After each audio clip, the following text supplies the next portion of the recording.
नमस्कार मंडळी. तर आपण रानामध्ये आलेलो आहोत चायवळाची भाजी शोधायला. तर आत्ताच पावसाला सुरुवात झाली आणि चायवळ हा फक्त आपल्याला पावसाळ्याच्या सुरुवातीलाच खायला मिळतो.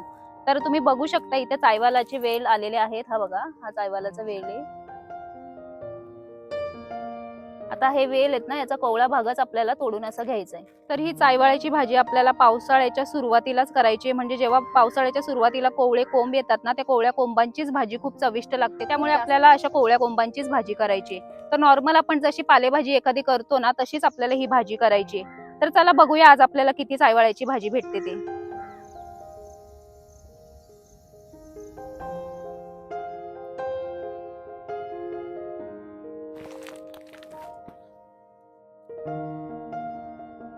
हे असे कोवळे कोंब घ्यायचेत आपल्याला. हे बघा, इकडे सुद्धा आपल्याला एक. आता आपल्याला थोडं लेट झालं, म्हणजे आपण आता ही आपण दुसरी तिसरी भाजी करतोय.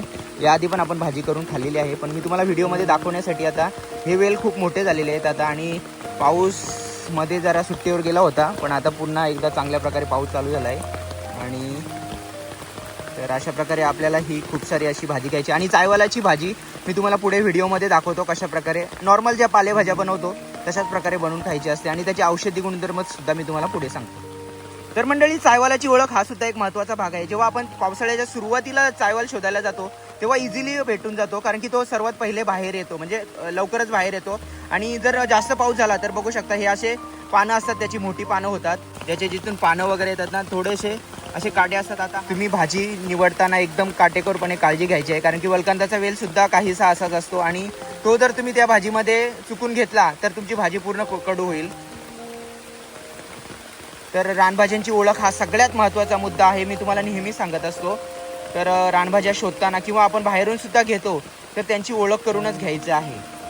आणि जर तुम्हाला या रानभाज्यांबद्दल अजून काही डिटेल्समध्ये माहिती पाहिजे असेल, कशा प्रकारे ओळख करायची वगैरे, तर तुम्ही आपल्या व्हिडिओमध्ये कमेंट बॉक्समध्ये कमेंट करून प्रश्न विचारू शकता. तर मंडळी, अशा प्रकारे ही चायवालाची रानभाजी आहे. आणि ही पशु पक्षी, छोटे छोटे कीटक, छोटे प्राणी, सरडे वगैरे यांच्यासाठी जीवनवाहिनी आहे. का तर ही भाजी मे महिन्याच्या स्टार्टिंगलाच आपल्याला, जेव्हा हवेमध्ये आर्द्रता येते, पाऊस येणार असतो, तेव्हाच ही भाजी बाहेर याचे कोवळे कोंब येतात.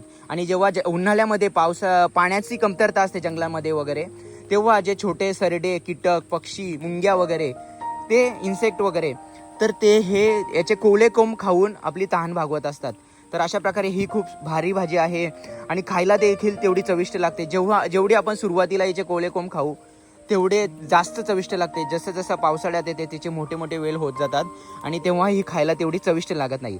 रानभाजी म्हटलं तर औषधी गुणधर्म तर आलेच. आणि या रानभाजीमध्ये वेलवर्गीय रानभाजी असल्यामुळे याच्यामध्ये इम्युनिटी बुस्टिंग पॉवर आहे, आपली इम्युनिटी वाढवते. पावसाळ्यात एकदाच येणाऱ्या या रानभाज्या आपल्या आरोग्यासाठी खूप फायदेशीर असतात. आणि आयुर्वेदामध्ये ह्या खूप महत्त्वाच्या रानभाज्या म्हटल्या जातात. तर आपण व्हिडिओमध्ये शॉर्ट फीडमध्ये आपण रानभाज्यांची सिरीजसुद्धा चालू करणार आहोत. तर या सिरीजमध्ये मी तुम्हाला जंगलामध्ये पावसाळ्यात आढळणाऱ्या रानभाज्यांची ओळख, त्यांची माहिती, त्यांचे औषधी गुणधर्म सांगणार आहेत. तर आपल्या चॅनलवर तुम्ही जाऊन रानभाज्यांची जी सिरीज आहे शॉर्ट स्पीडमध्ये, ती सुद्धा तुम्ही बघू शकता.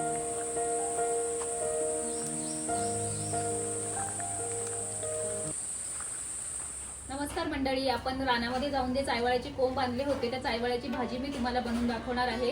ही जशा रानामधल्या सगळ्याच भाज्या या औषधी असतात, तशी ही चायवळाची भाजी सुद्धा खूप औषधी. यामध्ये खूप जास्त प्रमाणात फायबर आणि आयर्न असतं, त्यामुळे ही औषधी भाजी आहे ना, एकदा तरी आपण नक्कीच खाल्ली पाहिजे. या चायवळाचे जे कोवळे कोवळे कोंब आपण आणलेले आहेत ते मी आता बारीक अशी कापून घेते. ही भाजी बनवायला खूपच सोपी आहे. खूप सोपी जरी असली तरी ती चविष्ट खूप लागते.